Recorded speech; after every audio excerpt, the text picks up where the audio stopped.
Hey everybody, welcome to another gorgeous day in the Pacific Northwest. We've got our annual crawdad boil coming up a little later this summer, but before we can boil them, we got to catch them.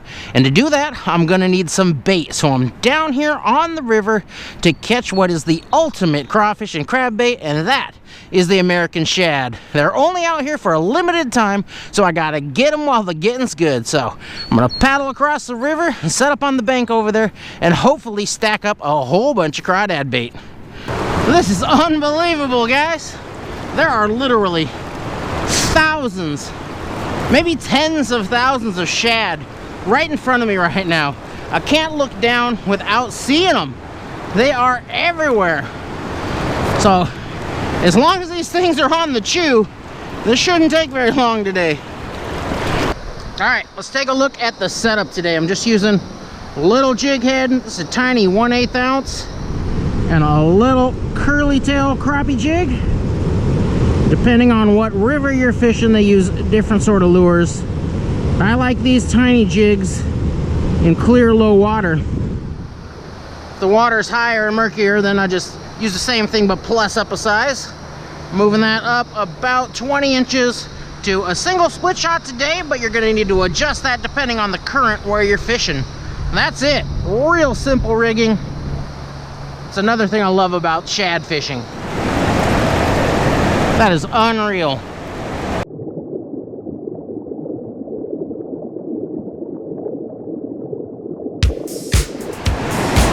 We'll just give it a toss out there. Let that sink down. Follow that lure with my rod tip. And then as I get down here to about a 45, I'm gonna lower it and just let that swing across the current. Oh, there it is. Oh yeah. Hot dog.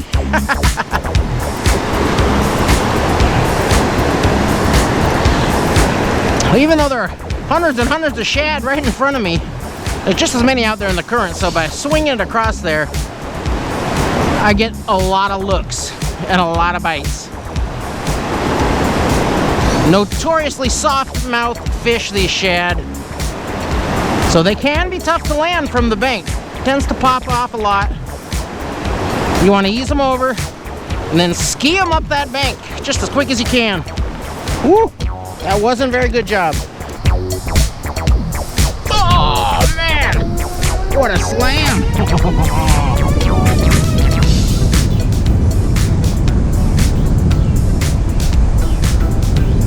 They're a hard fighting fishy shad. Oh, he's still got a lot left.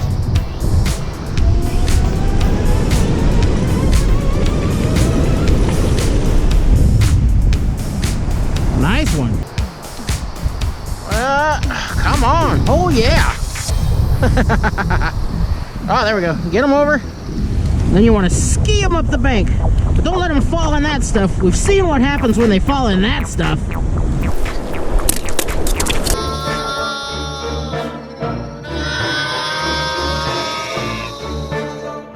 Oh, gross. Oh no. Oh God, I don't want to do this.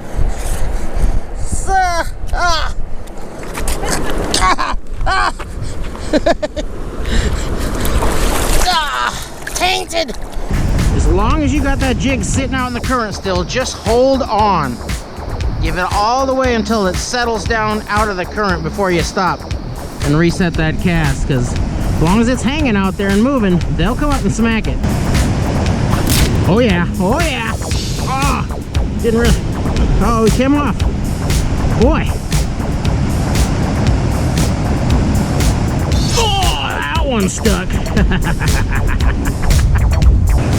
I'm not only going to use these for crab and crawdad bait. I really want to experiment with cooking shad.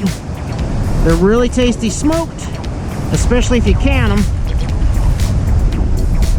because that dissolves all the bones. They're incredibly bony fish, but they do taste great. There we go. Ski them up. All right.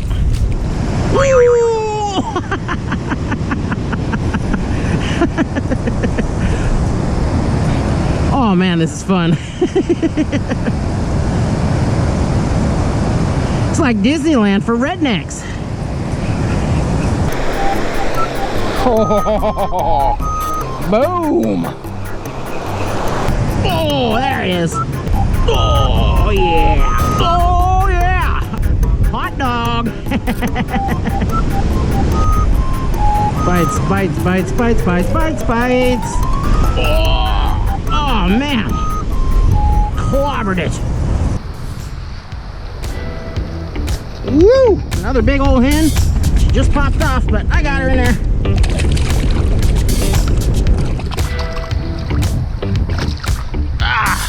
There we go. Ooh, heavy fish. They really know how to work that current to their advantage.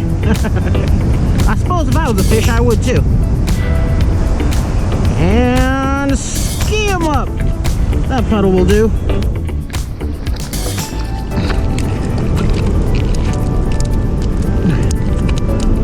Another porker. Woo! It's like another nice hen.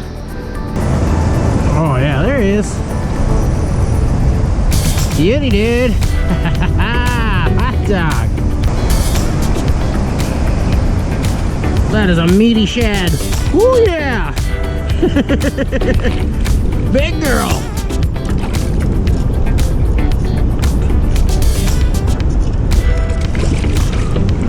Real big girl. Solid 2-pounder there. Call it a kilo. Great looking fish.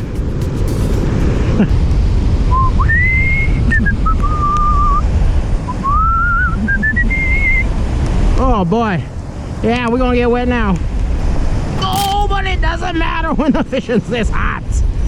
You can't get cold when the fishing's this hot. Hey-oh.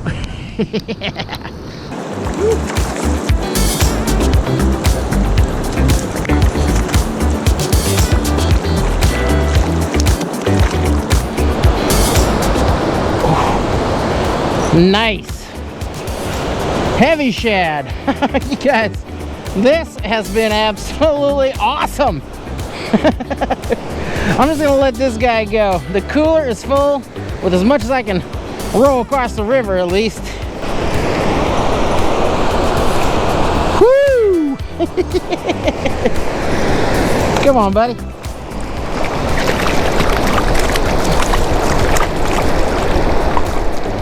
There you go.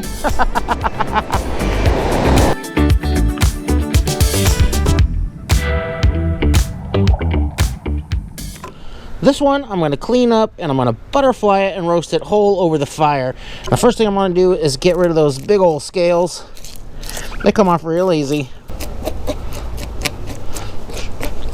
Now I'm going to get the roe out of here because I like to eat that. And you got to be real careful you don't cut too deep because these things are just stuffed with roe. And if you get in there real deep, cutting like this, then you're going to slice that roe wide open. So go in real shallow and hold your knife with the blade up like this and just slice through there.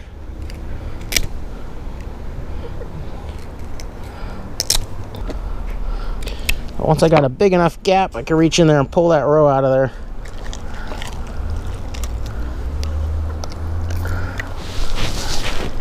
Nice. Ah, that's some good looking roe. Good eats right there. And get that right back onto the ice. Okay, now I'll finish cutting that all the way up. Get the rest of the guts out of there. And I'm going to butterfly this thing. So, cut this all the way down to the tail. Now I can take the head off.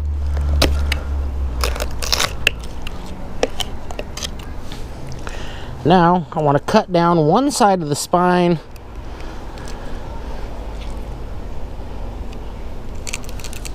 Get it started.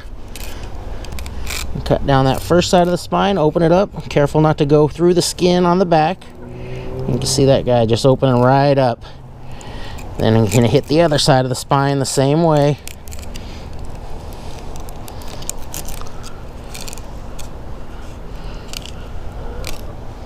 Just Work it down along that bone. Keep it going till we're almost down to the tail. Then get under it, cut it loose, and then cut it all the way down.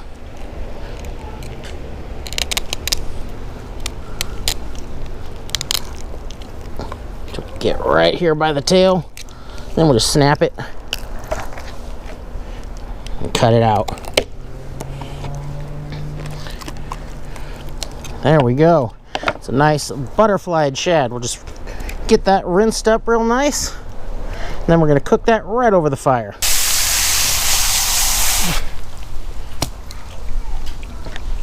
Look at that. Tell me that's not a pretty looking piece of meat. Just bony as heck. Alright, let's get this shad prepped. And first thing I'm going to do is get that skin nice and oily. I've already patted it dry. That'll hopefully keep it from sticking. Now, I don't have a big oak plank, so I'm just going to be using this little rack today. That looks like it fits just about right. Now, let's get this seasoned up. Lots of salt.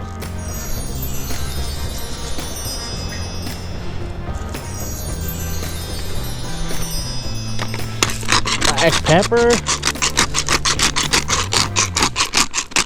I'm going to use garlic powder. And I'm going to hit that with a whole bunch of tandoori masala. I think that'll taste really good.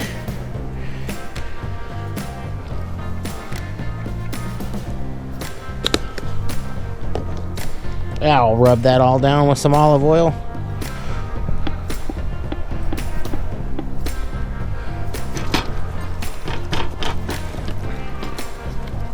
Just to keep things from burning up. Oh yeah, looking good. Clamp this and take it over to the fire.